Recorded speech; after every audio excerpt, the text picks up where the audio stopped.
तो अब बांग्लादेश कंगाली की हालत में आने के बावजूद भी भारत से चोरी छुपे बहुत बड़ा खेल खेलने की कोशिश कर रहा है। दरअसल भारत का पड़ोसी देश बांग्लादेश ने भारत के खिलाफ जाकर वही हरकतें करना शुरू कर दिया है जिस तरीके की हरकतें हाल ही में मालदीव और कुछ सालों पहले श्रीलंका ने किया था। क्योंकि हाल ही में खबर निकल कर आ रही है कि बांग्लादेश चीन के साथ मिलकर अपने देश में चीनी कंपनियों को बुलाना शुरू कर दिया है। यहां पर सोचने वाली बात यह है कि एक तरफ जहां भारत का एक्सपोर्ट बांग्लादेश में कमजोर हो रहा है और भारत का ट्रेड बांग्लादेश के साथ बिगड़ता जा रहा है, वहीं दूसरी तरफ चीन बांग्लादेश में घुसकर सोलर पैनल के कारखाने खोलने जा रहा है। और अगर चीन की ज्यादातर कंपनियां बांग्लादेश में आती हैं तो यह भारत के लिए काफी ज्यादा खतरा बन सकता है, क्योंकि एक तरीके से भारत के बीच में कब्जा मिल जाएगा जहां से वह भारत के खिलाफ खिचड़ी पका सकता है। और हैरानी वाली बात यह है कि बांग्लादेश में मोहम्मद यूनुस की नई सरकार चीन के साथ मिलकर एक के बाद एक नए फैसले लगातार लेती जा रही है, क्योंकि न सिर्फ बांग्लादेश की नई सरकार ने सोलर पैनल मैन्युफैक्चरर करने वाली चीन की कंपनियों को अपने देश में बुलाया है, बल्कि भारत के कोलकाता शहर में बांग्लादेश के 2 ऐसे लोगों को वहां की नई सरकार ने वापस बुला लिया है जो कि भारत और बांग्लादेश के बीच ट्रेड डिप्लोमेसी की देखभाल कर रहे थे। लेकिन बांग्लादेश की नई सरकार शायद यह भूल चुकी है कि उनकी कंडीशन पाकिस्तान से भी ज्यादा बदतर होती जा रही है, और ऐसे में यदि यह भारत को अपने तेवर दिखाते हैं तो आगे चलकर उनके लिए काफी ज्यादा भारी पड़ने वाला है। पूरी डेवलपमेंट क्या है इस वीडियो में समझते हैं, लेकिन आगे बढ़ने से पहले इस वीडियो को एक लाइक करके चैनल को सब्सक्राइब जरूर कर लीजिए, क्योंकि यह आपके लिए 1 सेकंड का काम है, लेकिन इससे हमारी काफी बड़ी मदद होती है।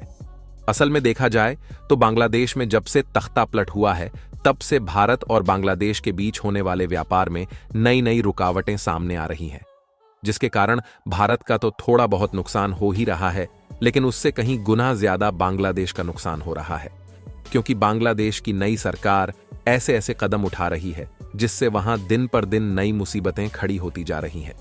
जिसके कारण बांग्लादेश का जो ज्यादातर कारोबार है वह पूरी तरह से रुक गया है। और बांग्लादेश की ज्यादातर कमाई टेक्सटाइल एक्सपोर्ट करके हो रही थी,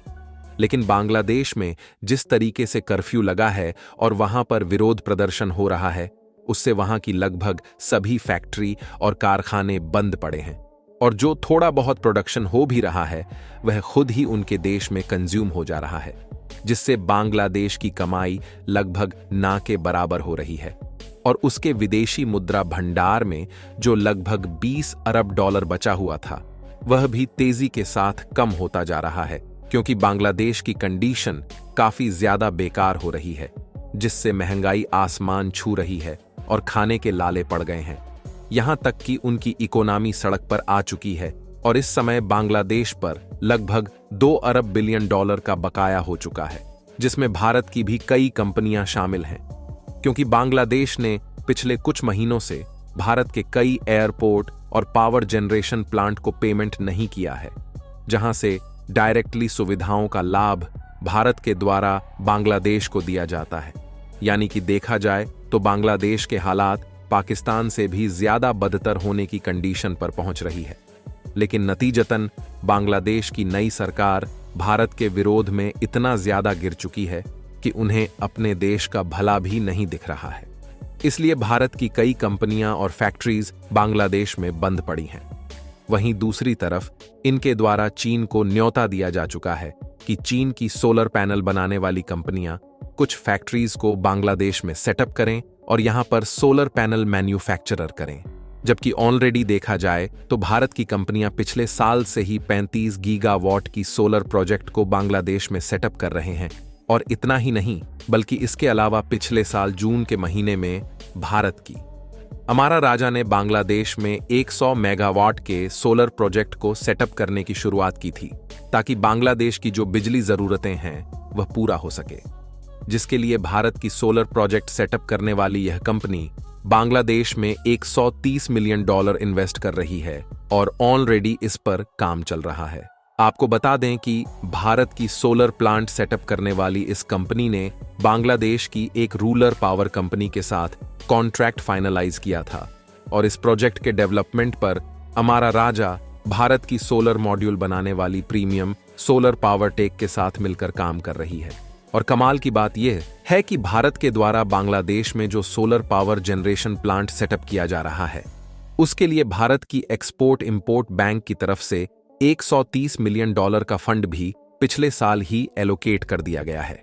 जिसके मुताबिक यह सोलर प्लांट इस साल यानी कि 2024 के अंत तक पूरी तरह से कंप्लीट हो जाएगा। हालांकि बांग्लादेश के बिगड़ते हालातों के कारण थोड़ा कम या ज्यादा समय लग सकता है, लेकिन इस बात के चांसेस ज्यादा हैं कि भारत की यह कंपनी सोलर प्रोजेक्ट का इंस्टॉलेशन इस साल के अंत तक कंप्लीट कर लेगी,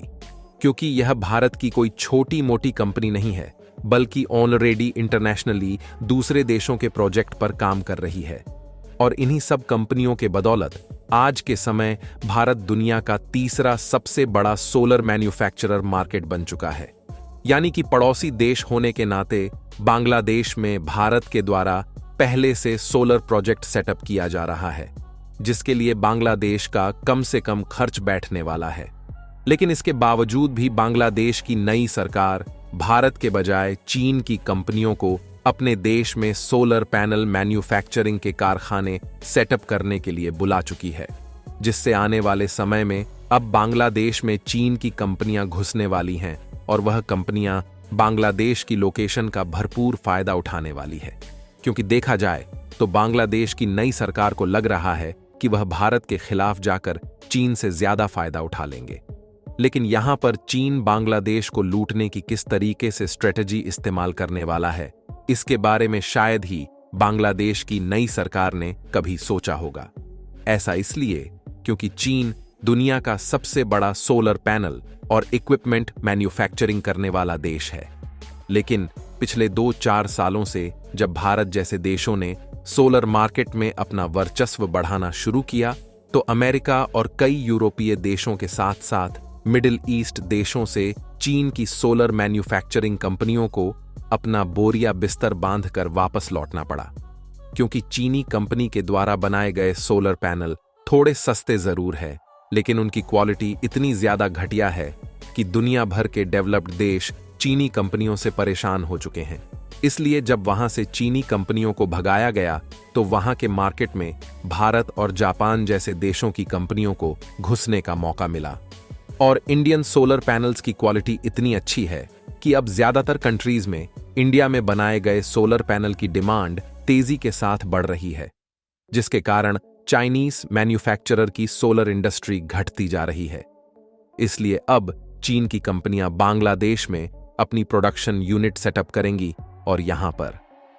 बांग्लादेश की लोकेशन का लाभ उठाते हुए खुद के द्वारा बनाए गए सोलर पैनल को मेड इन बांग्लादेश के नाम पर दुनिया भर में एक्सपोर्ट करके पैसा लूटना फिर से शुरू कर देंगी। और यहां चीन को ज्यादा मार्केटिंग का भी इस्तेमाल नहीं करना पड़ेगा, क्योंकि बांग्लादेश में बनाए गए प्रोडक्ट की डिमांड ऑलरेडी पश्चिमी देशों में काफी ज्यादा है। यानी कि कुल मिलाकर चीन बांग्लादेश को थोड़ा बहुत लालच देकर उनके नाम का फायदा खुद उठाने जा रहा है। बाकी आपको क्या लगता है कि बांग्लादेश की नई सरकार की अक्ल ठिकाने लगने वाली है या नहीं? अपनी राय कमेंट में जरूर बताएं और इस वीडियो को लाइक करके अपने मित्रों तक शेयर जरूर करें, ताकि उन्हें भी जानकारी मिल सके। इसी तरह और भी नॉलेजेबल वीडियो देखने के लिए चैनल को सब्सक्राइब करके बेल आइकॉन को ऑन एल पर जरूर सिलेक्ट करें। जय श्री राम।